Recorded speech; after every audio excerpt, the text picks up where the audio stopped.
En un tiempo donde la maldad reinaba, donde la idolatría se había convertido en el pan de cada día y donde la gente prefería postrarse ante estatuas mudas en lugar de escuchar la voz del Dios viviente, surge una historia tan impactante que parece sacada de un guión cinematográfico.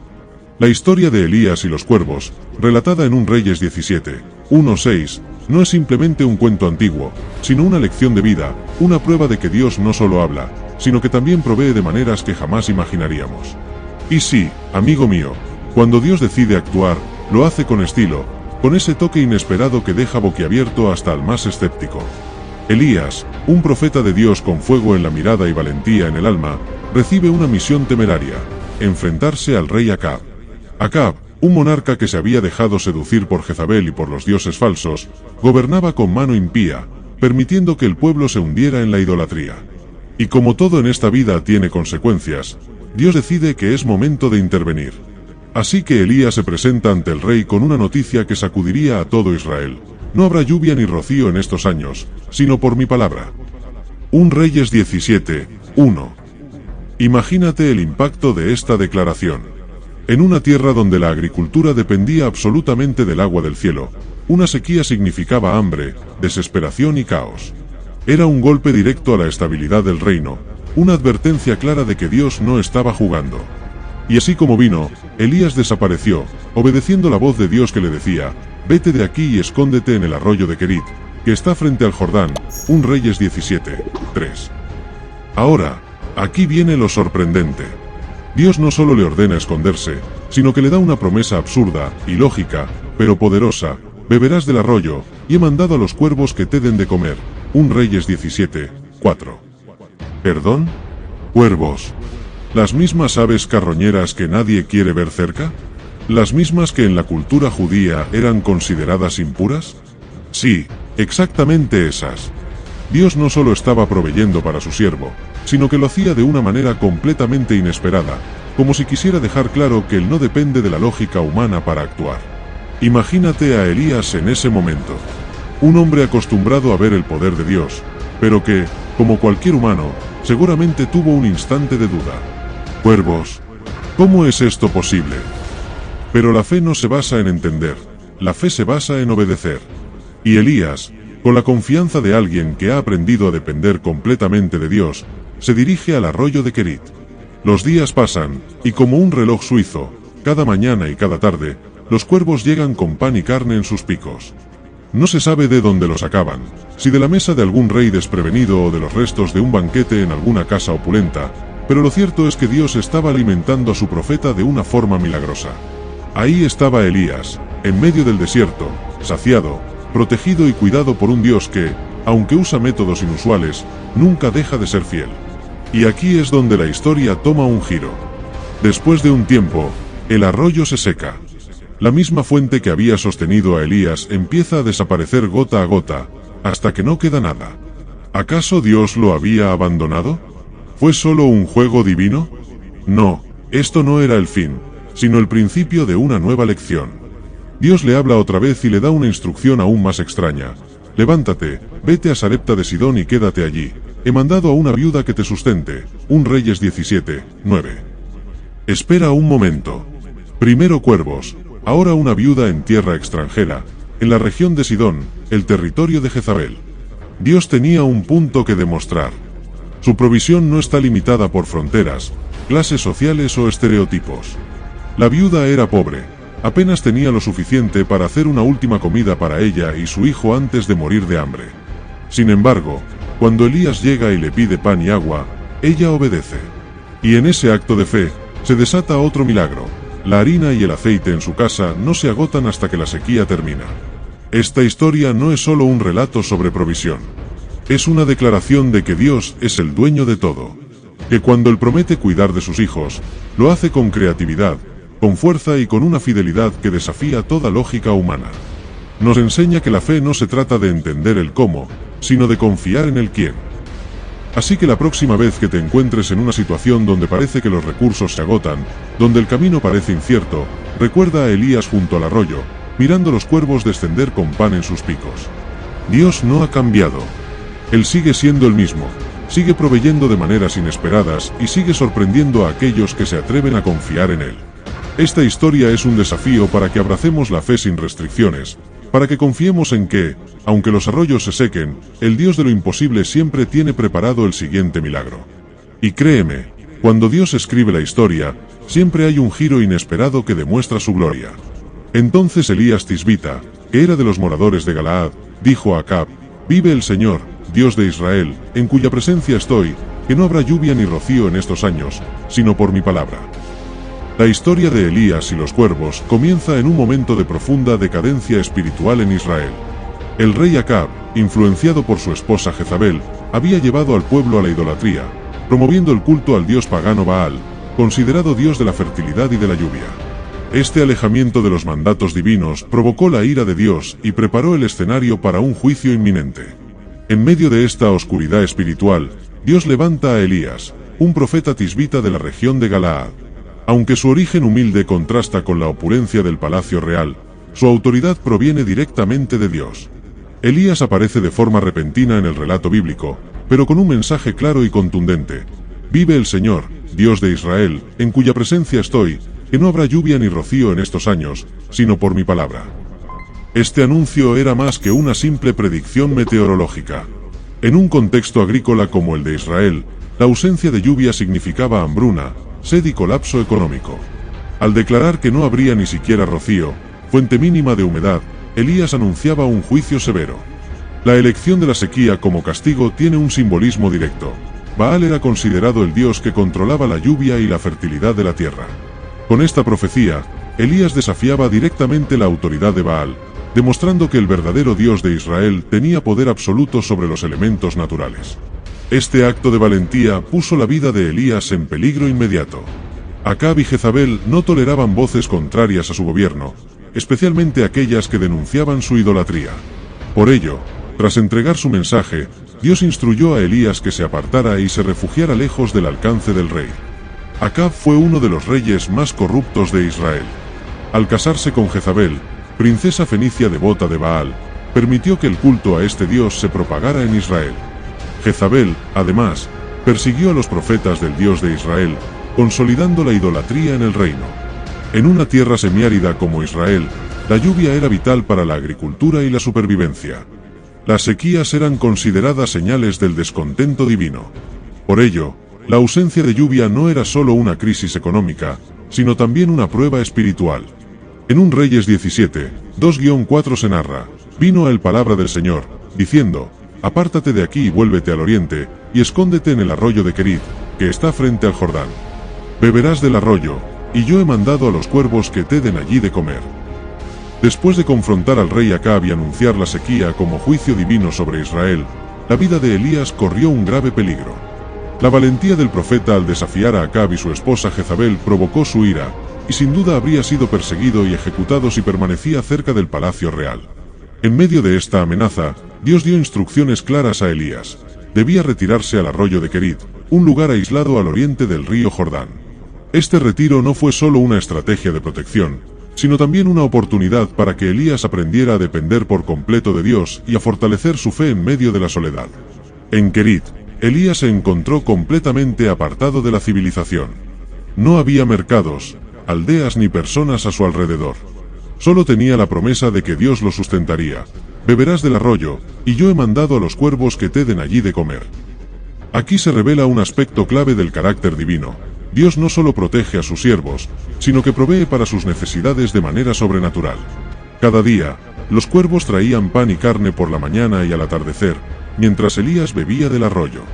Este acto de provisión es significativo porque los cuervos, considerados animales impuros según la ley mosaica, fueron usados como instrumentos de bendición.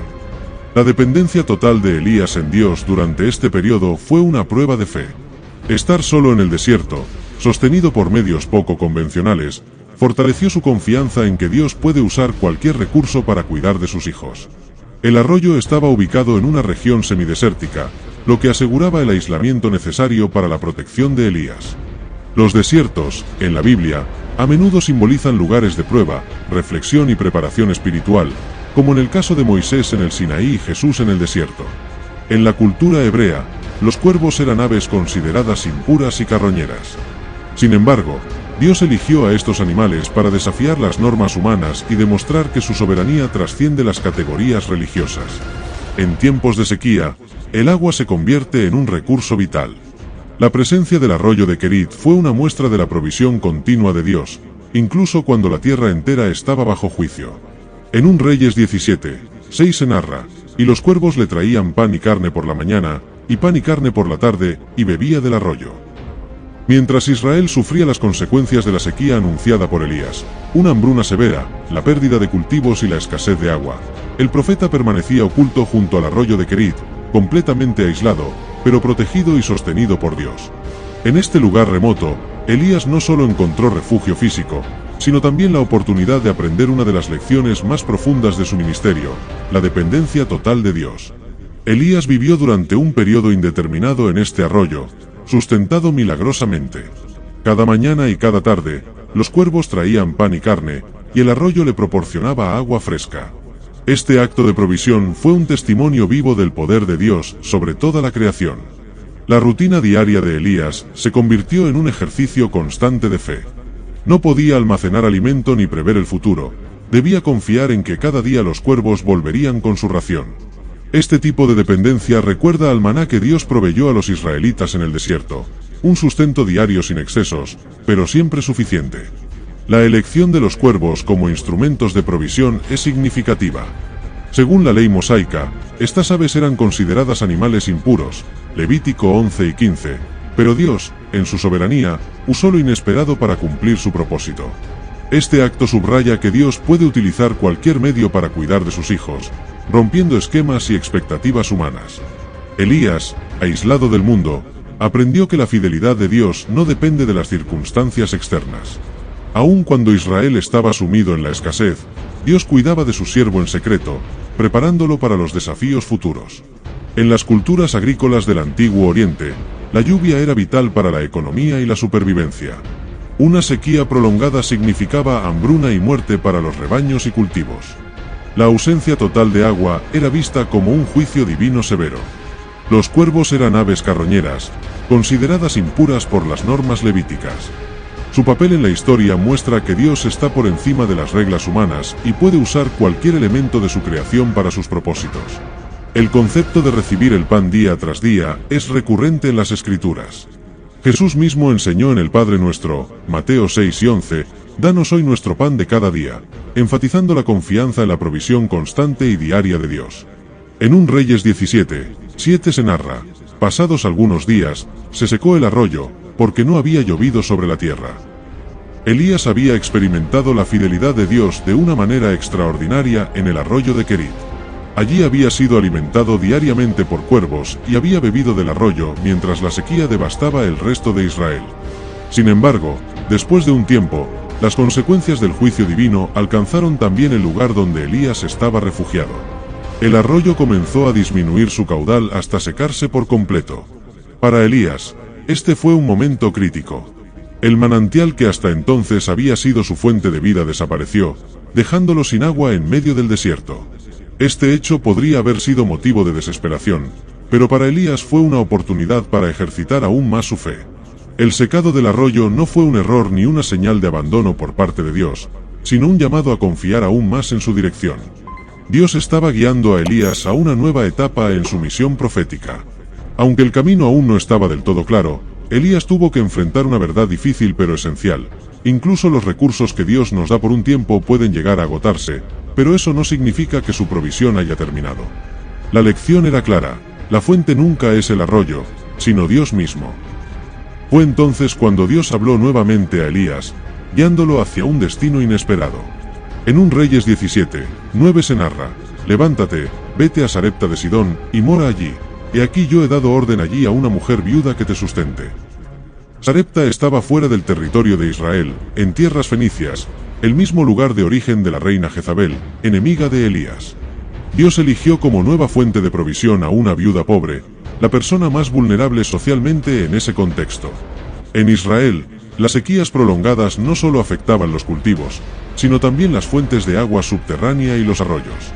Ver un arroyo seco era señal de que la crisis había alcanzado su punto más crítico. En la cultura bíblica, Las viudas eran vistas como uno de los grupos más vulnerables y dependían muchas veces de la caridad pública. Que Dios eligiera a una viuda como instrumento de provisión para Elías resalta su poder para usar lo débil y lo inesperado para cumplir sus propósitos. Sarepta estaba en la región de Sidón, una tierra pagana donde se adoraba a dioses como Baal. Que Elías fuera enviado allí demuestra que la misericordia de Dios trasciende las fronteras de Israel y que su poder no está limitado por territorios. En 1 Reyes 5:10 se narra: levántate, vete a Sarepta de Sidón, y mora allí. He aquí yo he dado orden allí a una mujer viuda que te sustente. Después de que el arroyo de Kerit se secara, Elías recibió nuevas instrucciones de parte de Dios. Debía dirigirse a Sarepta, una ciudad en el territorio de Sidón, al norte de Israel, en la región fenicia. Este llamado fue significativo por varias razones. Sarepta estaba fuera de Israel, en tierras paganas que rendían culto a dioses como Baal. La nueva fuente de provisión sería una viuda, alguien considerado vulnerable y de escasos recursos. A pesar de lo inusual del mandato, Elías obedeció sin cuestionar y emprendió el viaje hacia Sarepta. Al llegar a la entrada de la ciudad, encontró a una viuda recogiendo leña. Sin conocerla aún, Elías le pidió agua para beber. Mientras ella iba a buscarla, él agregó otra petición.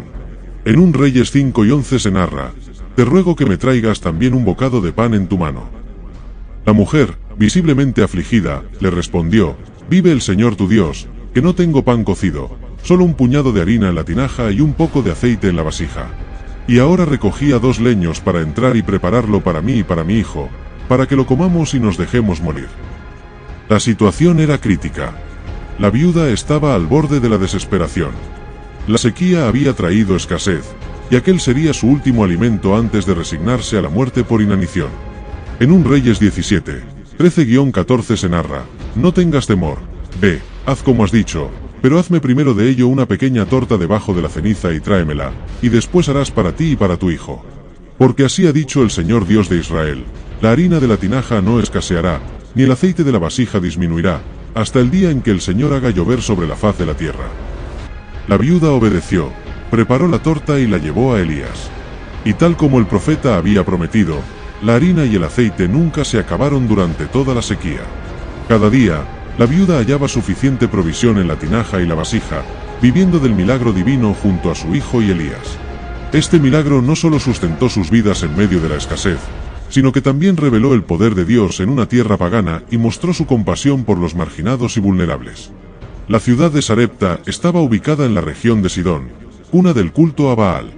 Que Dios enviara a Elías a este lugar fue un acto simbólico de confrontación espiritual.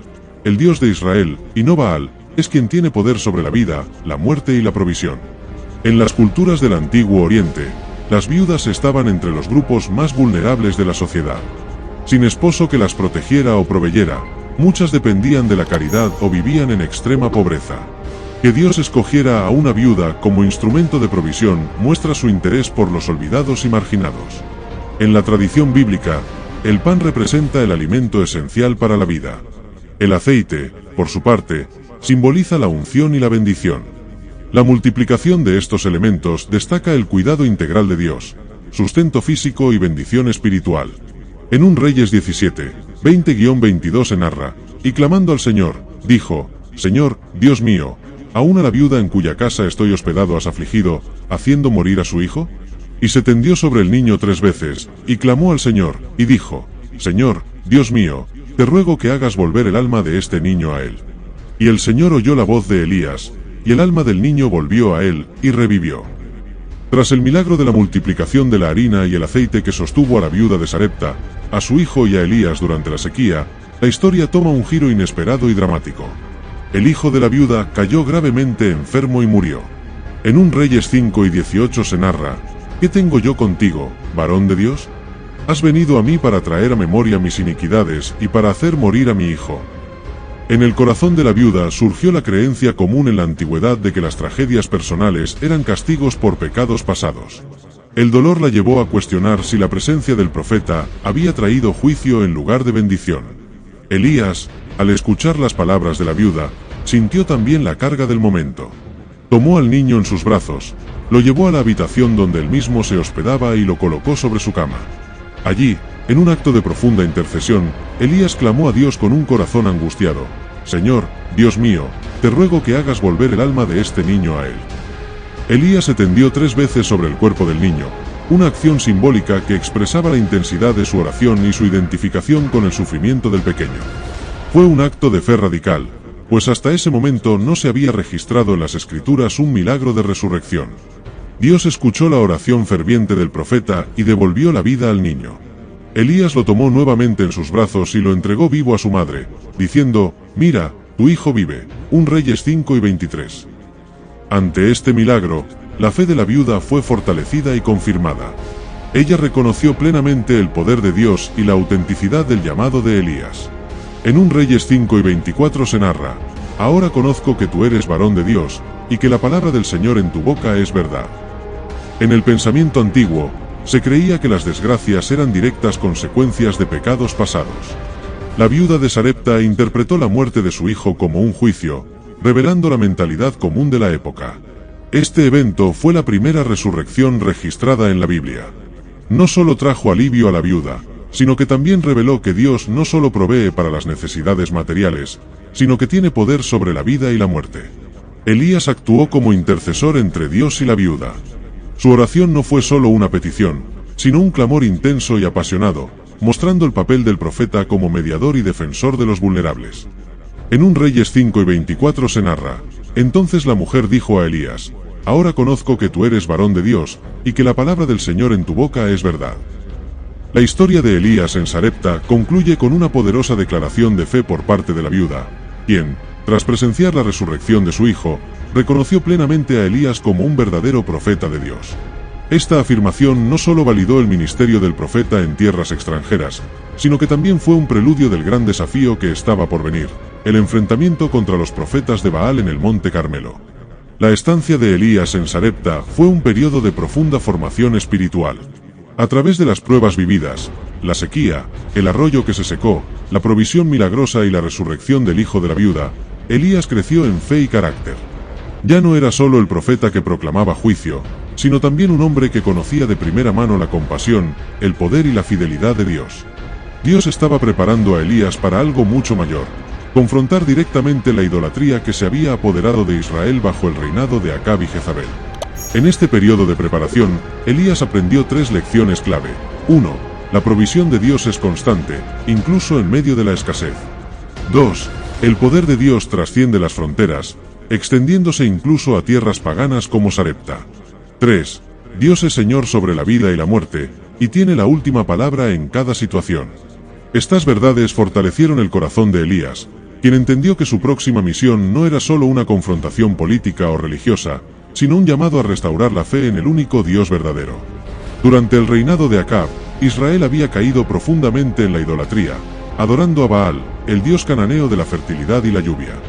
Jezabel, esposa de Acab, promovió activamente este culto, persiguiendo a los profetas de Dios y estableciendo altares paganos. Elías fue enviado a una tierra extranjera para mostrar que Dios no está limitado por fronteras geográficas. Sarepta, ciudad fenicia, representaba el epicentro del culto a Baal, y que allí ocurriera un milagro de resurrección fue un mensaje directo sobre la superioridad del Dios de Israel sobre los ídolos paganos. Elías no solo fue un anunciador de juicio, sino también un intercesor y un canal de misericordia. Su rol en Sarepta mostró que la misión del profeta incluía tanto la denuncia del pecado como la restauración de la vida. La historia de Elías en Sarepta enseña que, antes de enfrentar grandes batallas públicas, Dios a menudo nos prepara en momentos de anonimato y soledad. Fue en la casa de la viuda, lejos de las multitudes, donde Elías fue moldeado y su fe fortalecida. En la vida cotidiana, muchas personas atraviesan periodos de aparente inactividad o soledad. Sin embargo, estos momentos pueden ser oportunidades clave para crecer en carácter y fe. Dios usa estos tiempos para preparar a sus hijos para desafíos mayores que aún no pueden ver.